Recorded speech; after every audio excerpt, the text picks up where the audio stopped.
Hello friends, welcome to global concept अड्डा।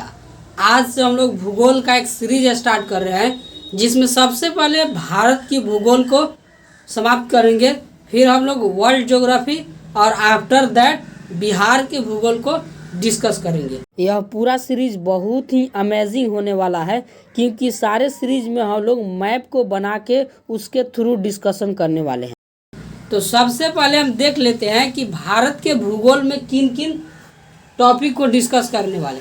ये रहा भारत के भूगोल के टॉपिक का इंडेक्स। सबसे पहले हम लोग भूगणित को पढ़ेंगे, क्योंकि हर जगह इसका यूज होगा। जैसे हम लोग भारत की स्थिति एवं विस्तार जब पढ़ रहे होंगे तो यहाँ पे अक्षांशीय एवं देशांतरीय विस्तार आएगी, जहाँ पे भूगणित का यूज है।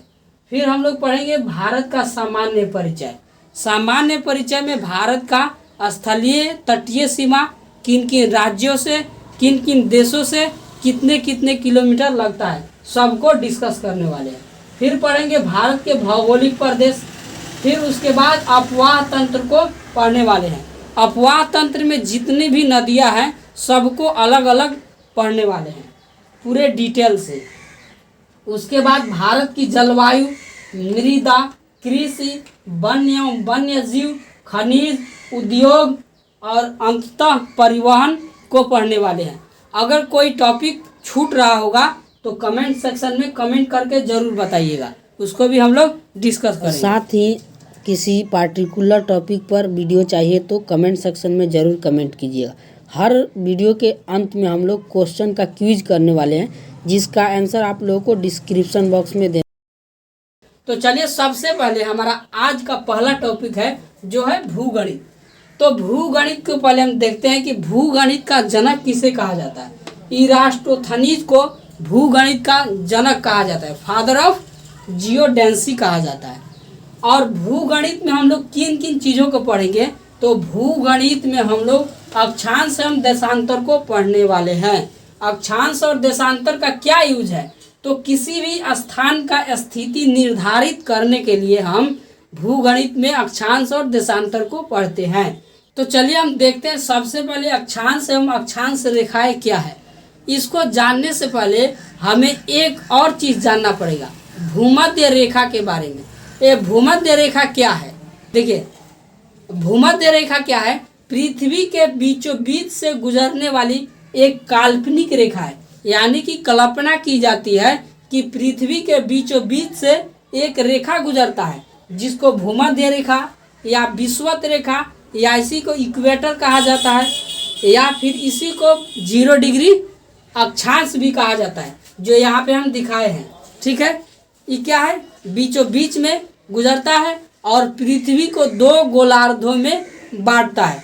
ऊपर वाले को उत्तरी गोलार्ध और नीचे वाले को दक्षिणी गोलार्ध कहा जाता है।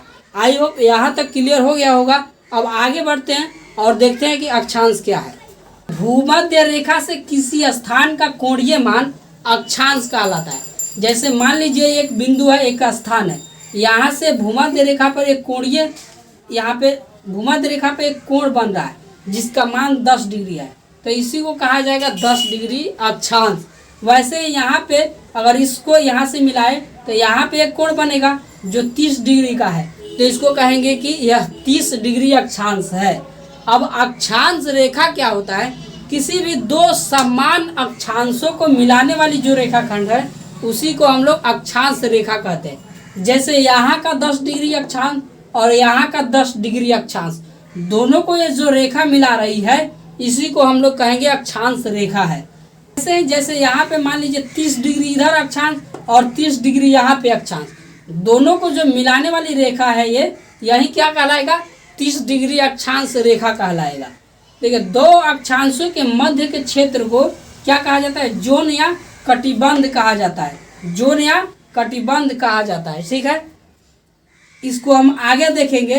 पृथ्वी हमारा 3 जलवायुओं में 3 कटिबंधों में बटा हुआ है। पहले इसको हम लोग देख लेते हैं आगे। देखिए 2 अक्षांशों के मध्य मैक्सिमम दूरी जो होता है, मैक्सिमम वो होता है 111.3 किलोमीटर, और जो औसतन होता है वो होता है 111 किलोमीटर। और मैक्सिमम कहाँ होता है, चूँकि पृथ्वी दोनों ध्रुवों से थोड़ा चपटा है, तो ध्रुव पे इसका डिस्टेंस थोड़ा बढ़ जाता है, इसीलिए दोनों ध्रुव पे अक्षांशों के बीच की दूरी थोड़ा सा बढ़ जाता है। अब देखते हैं कि अक्षांश और अक्षांश रेखाओं की संख्या कितनी होती है। कि देखिए दोनों अलग अलग चीज है, पहले ही आप लोगों को बता दिया कि अक्षांश और अक्षांश रेखाएं कैसे भिन्न है।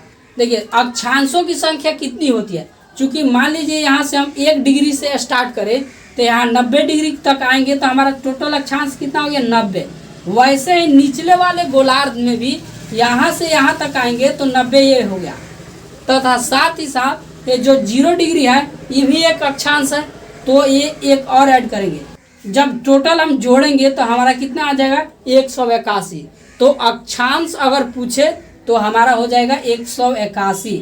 लेकिन अगर अक्षांश रेखा पूछे तो ये 181 न होके 179 होता है। कैसे होता है देखिए, चूंकि हम यहाँ से यहाँ तक जाएंगे तो ये जो 90 डिग्री वाला हमारा अक्षांश मिलेगा ये एक रेखा न होके बिंदु होता है, इसीलिए यहाँ पे रेखा नहीं बनेगा। और वैसे ही निचली गोलार्ध में भी यहाँ पे रेखा नहीं बन रहा है, तो ये दोनों तो कम हो गया, तो इसीलिए 2 कम करेंगे तो 179 होता है अक्षांश रेखाओं की संख्या। यह कई बार पूछा गया है बीपीएससी में, इसको याद रखिएगा। तो देखते हैं हम कि ये पृथ्वी को 3 कटिबंधों में कैसे कैसे बांटता है। चूंकि 2 अक्षांशों के बीच के स्थान को कटिबंध कहा जाता है।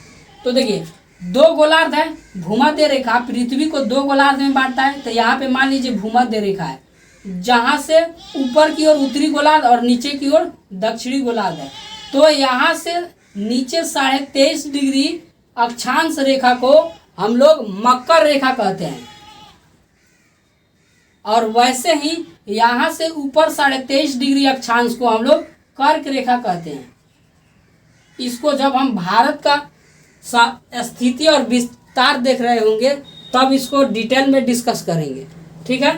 तो ये दोनों के मध्य के जो क्षेत्र है यहाँ पे हमेशा गर्मी पड़ता है, इसीलिए इसको कटिबंध, कौन सा कटिबंध के नाम से जाना जाता है, उष्ण कटिबंध। उष्ण का मतलब ये होता है उष्मा, हमेशा गर्मी पड़ता है। इसके बाद 23.5 डिग्री से लेके 66.5 डिग्री साउथ में, और वैसे ही 23.5 से 66.5 डिग्री उत्तरी गोलार्ध में एक जोन बनता है जिसको हम लोग शीतोष्ण जोन कहा जाता है, कटिबंध कहा जाता है। यहाँ पे ना ज़्यादा गर्मी पड़ता है और ना ज़्यादा ठंडी, इसीलिए इसको शीतोष्ण कहा जाता है। और इस 66.5 डिग्री को साउथ वाले को हम लोग अंटार्कटिका वृत्त कहते हैं, और ऊपर वाले 66.5 डिग्री नॉर्थ को हम लोग आर्कटिक वृत्त कहते हैं। और इन दोनों के बाद ध्रुव तक दोनों बहुत ठंडा प्रदेश होता है, इसीलिए इसको शीत कटिबंध जोन कहा जाता है। तो आई होप अक्षांश एवं अक्षांश रेखाएं तथा इससे जुड़ी सभी बातों को हम लोग डिस्कस कर लिए, आप लोगों को समझ में आ गया होगा।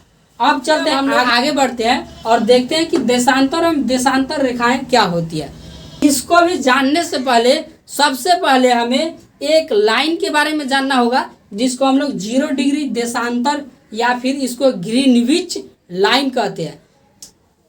जैसे मान लीजिए पृथ्वी है, पृथ्वी में इंग्लैंड के ग्रीनविच वेधशाला से होकर एक लाइन गुजरता है, यह भी एक काल्पनिक रेखा है। इसकी भी सिर्फ कल्पना की जाती है कि यहाँ से एक रेखा गुजरता है जो पृथ्वी को 2 भागों में बांटता है, पूर्वी और पश्चिमी गोलार्ध में यह बांटता है। जैसे भूमध्य रेखा उत्तरी और दक्षिणी में बांट रहा था, वैसे ही जो 0 डिग्री देशांतर है या फिर जिसको ग्रीनविच लाइन कहते हैं, वो क्या करता है, पूर्वी और पश्चिमी गोलार्धों में बांटता है। दाहिने वाले साइड को पूर्वी गोलार्ध और बाएं वाले साइड को पश्चिमी गोलार्ध कहते हैं।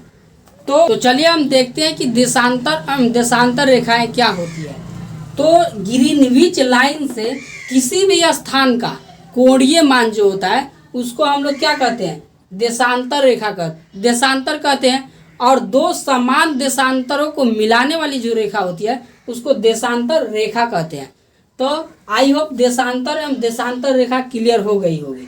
देखिए 2 देशांतरों के मध्य के भाग को हम लोग गोर कहते हैं। जैसे जो देशांतर रेखाएं हैं इसके मध्य जो मैक्सिमम डिस्टेंस होता है वह भूमध्य रेखा पर होता है। जैसे यहाँ से मान लीजिए भूमध्य रेखा गुजर रहा है जो पृथ्वी को ऊपर और नीचे में 2 भाग में बांटता है। यहाँ पे देखिए सबसे ज़्यादा डिस्टेंस यहाँ है कि नहीं है। जैसे जैसे ऊपर बढ़ेंगे कम होता जाएगा।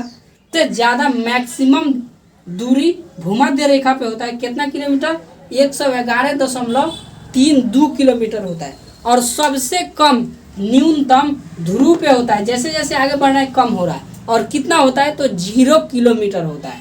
तो आई होप ये भी क्लियर हो गया होगा। देखिए अब देख लेते हैं कि जो देशांतर है और देशांतर रेखाएं कितनी होती है। तो ये दोनों के दोनों 360 होता है। कैसे होता है देखिए इसको हम देखते हैं।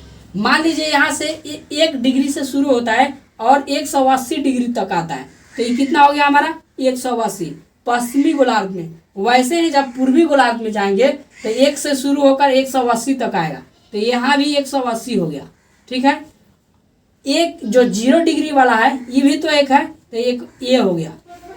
लेकिन इतना नहीं होता है। देखिए यहाँ से जब गए तो 180 को गिने काउंट किए, और इधर से भी गए तो 180 को काउंट किए।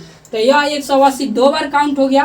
तो एक बार तो घटाना पड़ेगा, इसलिए एक को मिटा देते हैं। अब जोड़ेंगे तो कितना हो जाएगा हमारा 360 हो जाएगा। तो आई होप क्लियर हो गया होगा कि देशांतरों की संख्या कितनी होती है। देखिए इसमें एक चीज छूट गया है।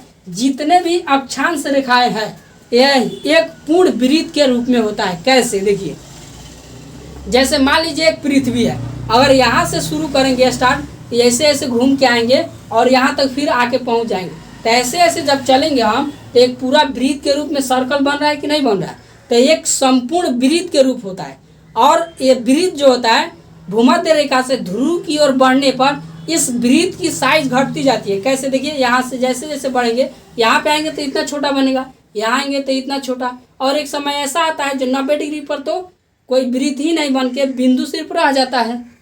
लेकिन जो ये देशांतरीय रेखा है यह अर्धवृत्त होता है। कैसे, मान लीजिए उत्तरी ध्रुव हो गया और ये दक्षिणी ध्रुव। यहाँ से यहाँ तक अगर कोई रेखा मिलाएंगे तो ये आधा वृत्त हुआ कि नहीं हुआ। अगर पूरा इधर से भी मिला देते तब ना पूर्ण वृत्त होता। तो जो ये क्या है अर्धवृत्त है। अर्धवृत्त को पूर्ण वृत्त बनाना हो देशांतर को तो क्या करेंगे, इधर का भी जोड़ देंगे तो पूर्ण वृत्त नहीं हो जाएगा।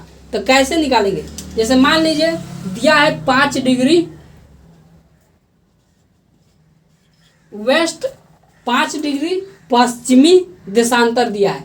इसको किस में मिलाएं ताकि ये क्या हो जाए, एक पूर्ण वृत्त हो जाए। तो किसी में मिलाने से नहीं होगा। जैसे यहाँ पे 5 डिग्री होगा तो इसके जस्ट अपोजिट में जो होगा उसी को तो मिलाएंगे तो होगा। तो कैसे पता करेंगे कौन मिलाएंगे, तो क्या करेंगे, जितना दिया रहेगा 180 में से उतना घटा देंगे। और यहाँ पे अगर पश्चिम दिया है तो यहाँ पूरब लगा देंगे, जितना आएगा उतना में। तो घटाएंगे तो कितना आ जाएगा 175। और चूंकि पश्चिम था तो ये पूरब वाला, यानी पूर्वी 175 डिग्री देशांतर में पश्चिमी 5 डिग्री देशांतर जोड़ेंगे तो एक पूर्ण वृत्त बन जाएगा। आई होप यहाँ तक क्लियर हो गया होगा। अब चलिए आगे बढ़ते हैं और देखते हैं कि समय और तिथि का निर्धारण इस देशांतर रेखा से कैसे होता है। चलिए हम आगे बढ़ते हैं और देखते हैं कि देशांतर रेखाओं से आखिर जो समय और तिथि का निर्धारण कैसे किया जाता है, और जो हमारा इंडियन स्टैंडर्ड टाइम है उसको कितना रखा गया है।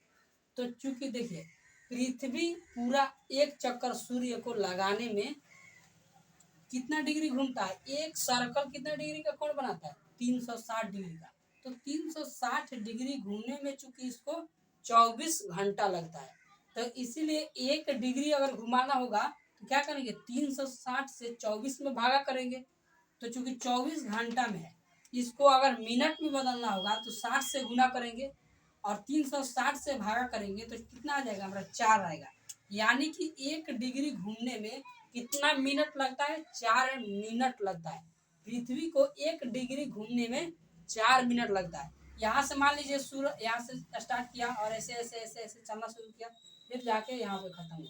तो ये जो 0 डिग्री वाला जो देशांतर रेखा है जिसको ग्रीनविच लाइन भी कहा जाता है, यह इंटरनेशनल स्टैंडर्ड टाइम है। यहाँ से मतलब समय का अंतर्राष्ट्रीय लेवल पे यहाँ से स्टैंडर्ड टाइम माना जाता है। लेकिन हर देश का अपना अलग अलग एक स्टैंडर्ड टाइम भी होता है इसके अलावा। और जो यहाँ 180 डिग्री वाला है यहाँ से किसी डेट का निर्धारण होता है। क्योंकि यहाँ से सुबह होगा ऐसे ऐसे चलते चलते आएगा, यहाँ फिर 24 घंटा में पहुँचेगा। तो यहाँ पिछले वाला दिन है और यहाँ पे अगले वाला शुरू हो गया है, यानी कि ऐसे डेट बदलता है। ठीक है, तो देखिए हमारा जो इंडियन स्टैंडर्ड टाइम है उसको 82.5 डिग्री रखा गया है। और इस लाइन को जब हम लोग भारत की स्थिति और विस्तार देखेंगे तो डिटेल में वहाँ पे डिस्कस करेंगे कि कहाँ से गुजरता है, किन किन स्टेट से गुजरता है। क्योंकि देखिए 1 डिग्री घूमने में 4 मिनट लगता है, इसलिए 82.5 डिग्री घूमने में 82 डिग्री घूमेगा प्लस आधा डिग्री घूमने में कितना मिनट लगेगा, 2 मिनट। क्योंकि 1 डिग्री घूमने में 4 मिनट, तो आधा डिग्री घूमने में 2 मिनट। और ये टोटल जो 82 डिग्री घूमने में लगेगा इसको कितना लगेगा, 328 मिनट लगेगा। दोनों को जोड़ेंगे तो 330 मिनट में आ जाएगा। और इसको अगर घंटा में बदलेंगे तो 60 से भागा करेंगे तो घंटा में बदलेगा तो 5.5 घंटा आ जाएगा। कितना आ जाएगा, 5.5 घंटा। और चूंकि जब हम लोग भारत का सामान्य परिचय देखेंगे तो देखेंगे कि भारत हमारा जो है उत्तरी पूर्वी गोलार्ध में है, तो समय में आगे चलते हैं क्योंकि इधर में पहले सूर्योदय होता है। और जब जो पश्चिमी गोलार्ध में होगा वो पीछे चलेगा समय में। अगर कोई समय में आगे चल रहा है इसका मतलब वह पूर्वी गोलार्ध में है। ठीक है, तो आई होप यहाँ तक क्लियर हो गया होगा। तो आज के लेक्चर के क्विज का हमारा 2 सवाल यह रहा। पहला है, यदि भारत में 12 बजे AM हो रहा हो तो ठीक उसी समय 30 डिग्री पूर्वी देशांतर पर कितना बज रहा होगा। और दूसरा सवाल है, 50 डिग्री पश्चिमी देशांतर को किस देशांतर में ऐड किया जाए कि वह एक पूर्ण वृत्त बन जाए। तो इन दोनों सवालों का जवाब आप लोगों को कमेंट सेक्शन में जरूर देना है ताकि यह पता चले कि आप लोगों ने कितना ध्यान से सुना। अगर आप चाहते हैं कि ऐसे ही वीडियो आप लोगों के लिए लेके आता रहूं तो आप लोग हमारा सपोर्ट वीडियो को लाइक करके, चैनल को सब्सक्राइब करके और कमेंट करके कर सकते हैं, क्योंकि आपका एक लाइक और कमेंट हमें नेक्स्ट वीडियो बनाने के लिए मोटिवेट करता है। तो आज के लेक्चर में हम यहीं तक रहने देते हैं और फिर मिलते हैं नेक्स्ट वीडियो में जो बहुत बहुत इंपॉर्टेंट होने वाला है, जिसको मिस आउट मत कीजिएगा। उसमें हम लोग भारत के स्थिति और विस्तार को देखने वाले हैं।